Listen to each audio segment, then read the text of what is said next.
đến với Trái chim đỏ của nước Úc, Red Center, nơi những khối đá cổ xưa kể câu chuyện về hàng triệu năm lịch sử. Những cung đường đi bộ sẽ đưa bạn xuyên qua dòng thời gian.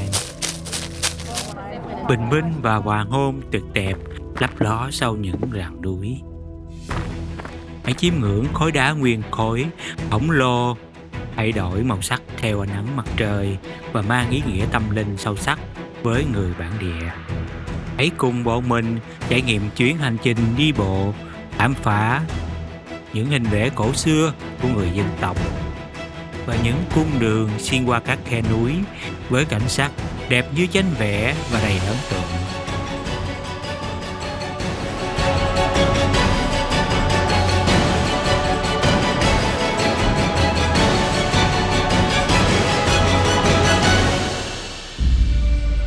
Và câu chuyện huyền bí về Uluru bắt đầu.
In 600 meters, at the roundabout, you will arrive at your destination.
Urata Academy Coffee.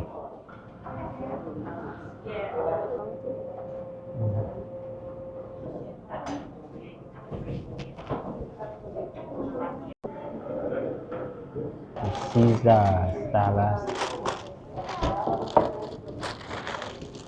bánh mì chicken, 2 cái miếng chicken. Rồi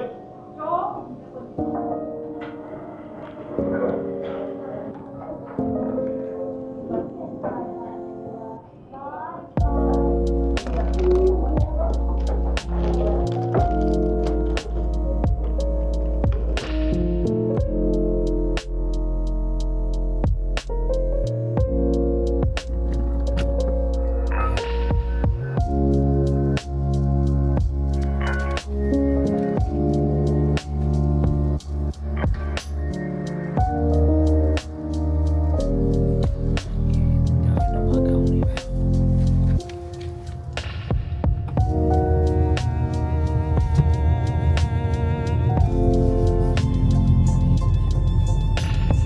Chị em.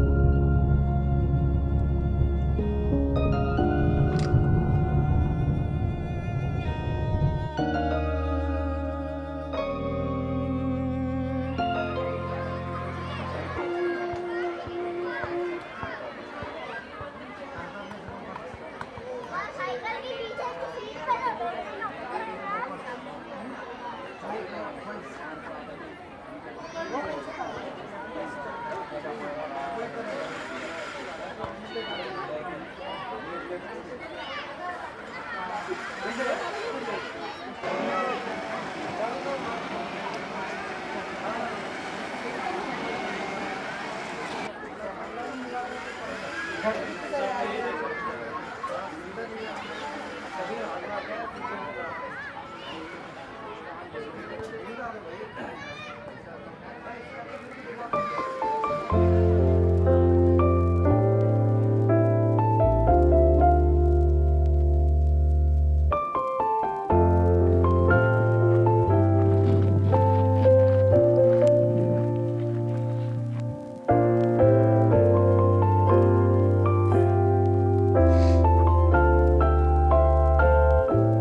Sẽ nấu ăn ở đây nè.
Giờ mình phải che lưới nè, ruồi nó bu nè. Chết rồi hả? Đẹp trai quá cũng khổ rồi nó bu miết rồi.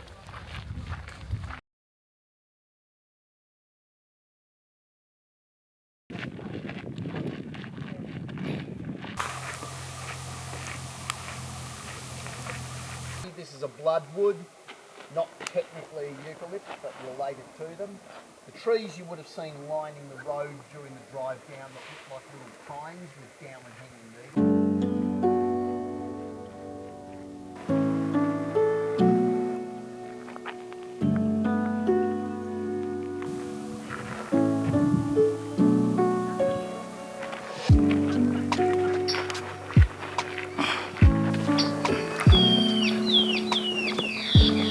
Không sợ người.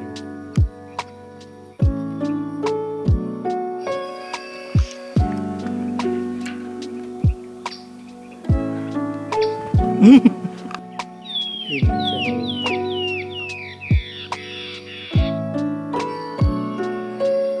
Mấy cái này ăn được. Ngày xưa người dân thổ dân ở đây họ sẽ dùng cái này để làm món.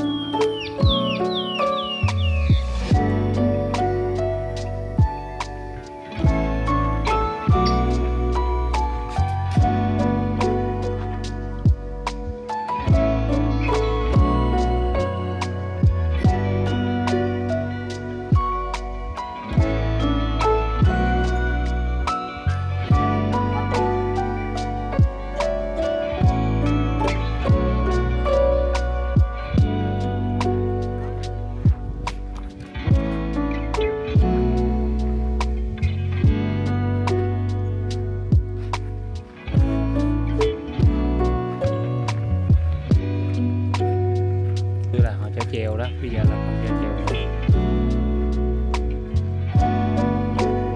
Đá này tâm linh của năm mình qua đây là đông, mình tới đây sớm.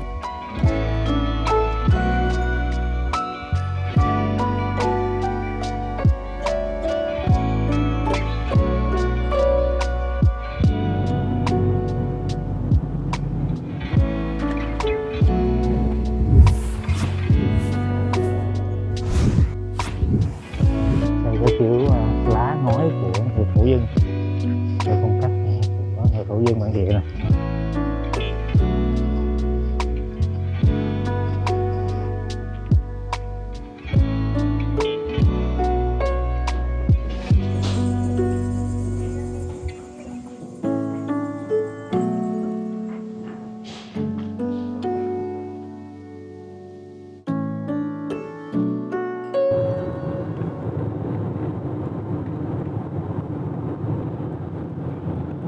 Cái này đẹp ha, đồng cỏ này kia vàng vàng hương mà.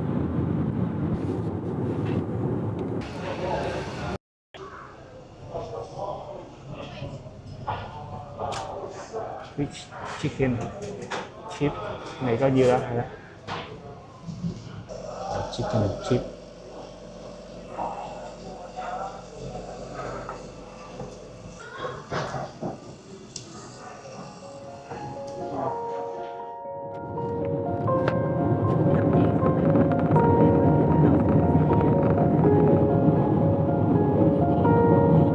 Ủa này cũng to vậy, anh tưởng nó nhỏ chứ, đâu thua gì nước kia đâu.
hay chứ.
drinking water đó, cho nó uống nước này.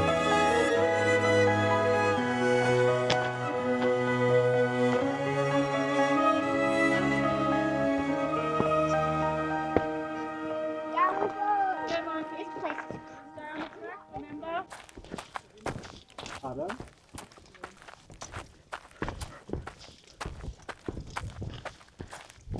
Đây.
Ồ, nhìn cái bề thế thì hùng vĩ.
Sâu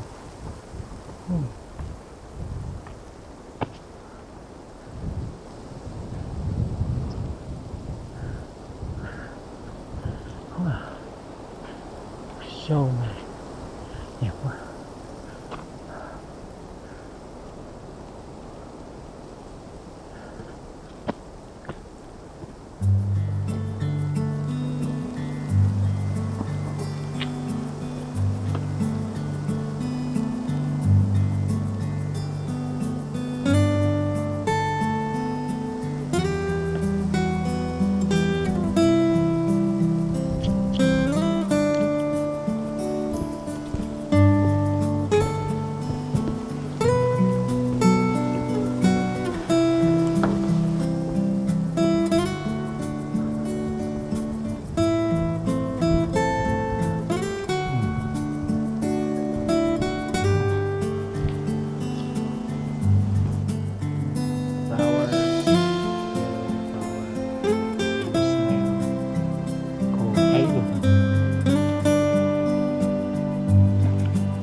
So windy.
Wow.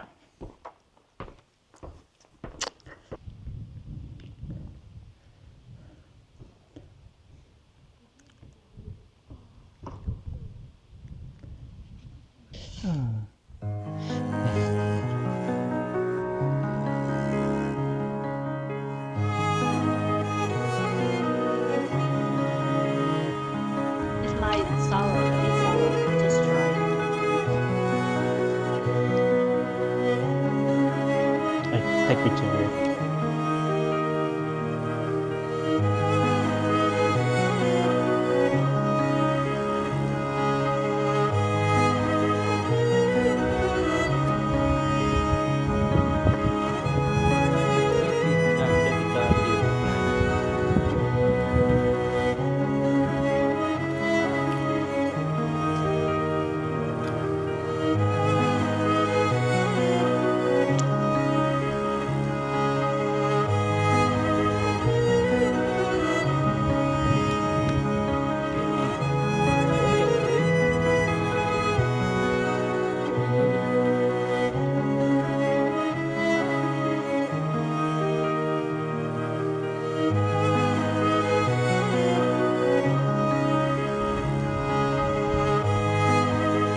Ồ,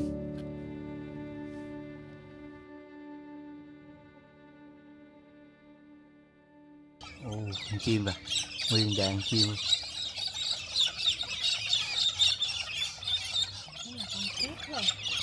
Biết két cái gì á, quá trời.